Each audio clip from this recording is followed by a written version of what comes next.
ఆదికాండము 32వ అధ్యాయము. యాకోబు తన త్రోవను వెళ్ళుచుండగా దేవదూతలు అతనిని ఎదుర్కొనిరి. యాకోబు వారిని చూచి, ఇది దేవుని సేన అని చెప్పి ఆ చోటుకి మహనయీము అను పేరు పెట్టెను. యాకోబు ఎదోము దేశమున అనగా శెయీరు దేశముననున్న తన సహోదరుడైన ఏశావునొద్దకు దూతలను తనకు ముందుగా పంపి, మీరు నా ప్రభువైన ఏశావుతో, ఇంతవరకు నేను లాబానునొద్ద నివసించి ఇంటిని, నాకు పశువులు, గాడిదలు, మందలు, దాసదాసీ జనమును కలరు. నీ కటాక్షము నా యందు కలుగునట్లుగా నా ప్రభువునకిది తెలియచేయ నంపితినని నీ సేవకుడైన యాకోబు అనినని చెప్పుడని వారికి ఆజ్ఞాపించెను.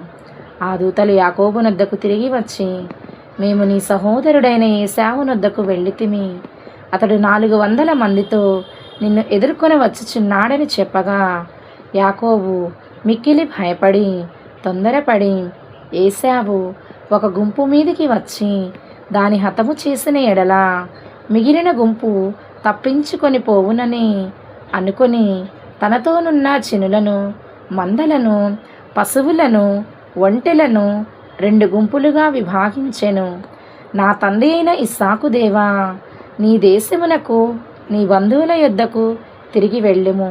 నీకు మేలు చేసేదనని నాతో చెప్పిన యెహోవా, నీవు నీ సేవకునికి చేసిన సమస్తమైన ఉపకారములను సమస్త సత్యమునకును అపాత్రుడను. ఎట్లనగా నా చేతి కర్రతో మాత్రమే ఈ యొర్దాను దాటి తిని, ఇప్పుడు నేను 2 గుంపులైతిని. నా సహోదరుడైన ఏశావు చేతి నుండి దయచేసి నన్ను తప్పించుము. అతడు వచ్చి పిల్లలతో తల్లిని నన్ను చంపునేమో అని అతనికి భయపడుచున్నాను. నేను నీకు తోడై నిశ్చయముగా మేలు చేయుచు విస్తారమొగుట వలన లెక్కింపలేని సముద్రపు ఇసుక వలె నీ సంతానము విస్తరింపచేయుదునని సెలవిచ్చితివే అనెను. అతడు అక్కడ ఆ రాత్రి గడిపి తాను సంపాదించిన దానిలో తన అన్న అయిన ఏశావు కొరకు ఒక కానుకను, అనగా 200 మేకలను, 20 మేకపోతులను, 200 గొర్రెలను, 20 పొట్టేళ్లను, 30 పాడి ఒంటెలను, వాటి పిల్లలను, 40 ఆవులను, 10 ఆబోతులను, 20 ఆడుగాడిదలను, 10 గాడిద పిల్లలను తీసుకొని మందను వేరువేరుగా తన దాసుల చేతికి అప్పగించి, మీరు మందకు నడుమ ఎడముంచి నాకంటే ముందుగా సాగిపోండని తన దాసులతో చెప్పెను.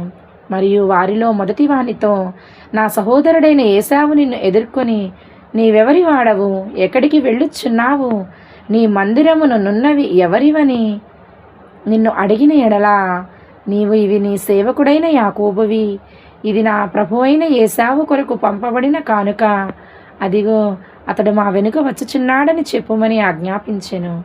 అట్లతడు, నేను ముందుగా పంపుచున్న కానుక వలన అతని సమాధాన పరచిన ఎడల తరువాత నేను అతని ముఖము చూచెదను. అప్పుడు అతడు ఒకవేళ నన్ను కటాక్షించుననుకొని, మీరు ఏశావును చూచినప్పుడు ఆ చొప్పున అతనితో చెప్పవలననియు, మీరు ఇదిగో మీ సేవకుడైన యాకోబు మా వెనుక వచ్చుచున్నాడని చెప్పవలననియు, 2వ వానికిని 3వ వానికిని మందల వెంబడి వెళ్ళిన వారికందరికిని ఆజ్ఞాపించెను. అతడు కానుకను తనకు ముందుగా పంపించి తాను గుంపులో ఆ రాత్రి నిలిచెను. ఆ రాత్రి అతడు లేచి తన 2 భార్యలను, తన 2 దాసీలను, తన 11 మందిని పిల్లలను తీసుకొని యబ్బోకు రేవు దాటిపోయెను. యాకోబు వారిని తీసుకొని ఆ ఏరు దాటించి తనకు కలిగినదంతయు పంపివేసెను. యాకోబు ఒక్కడు మిగిలిపోయెను. తాను ఒక నరుడు తెల్లవారు వరకు అతనితో పెనుగులాడెను. తాను అతని గెలవకుండుట చూచి తొడగూటి మీద అతనిని కొట్టెను. అప్పుడతడు ఆయనతో పెనుగులాడుట వలన యాకోబు తొడ గూడు వసిలెను. ఆయన తెల్లవారు చిన్నది గనుక నన్ను పోనిమ్మని అతడు, నీవు నన్ను ఆశీర్వదించితేనే గాని నిన్ను పోనీయనెను.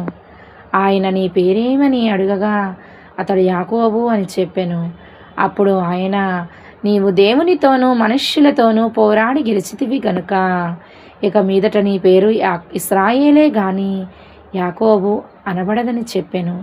అప్పుడు యాకోబు, నీ పేరు దయచేసి తెలుపమనెను. అందుకు ఆయన, నీవు ఎందు నిమిత్తము నా పేరు అడిగితివని చెప్పి అక్కడ అతన్ని ఆశీర్వదించెను. యాకోబు, నేను ముఖాముఖిగా దేవుని చూచి తిని, ఆయనను నా ప్రాణము దక్కినదని ఆ స్థలమునకు పెనూయేలు అను పేరు పెట్టెను. అప్పుడు పెనూయేలు నుండి సాగిపోయినప్పుడు సూర్యోదయమాయెను. అప్పుడతడు తొడకుంటుచూ నడిచెను. అందుచేత ఆయన యాకోబు తొడగూటి మీద తుంటి నరము కొట్టినందున నేటి వరకు ఇశ్రాయేలీయులు తొడగూటి మీద నున్న తుంటి నరము తినరు.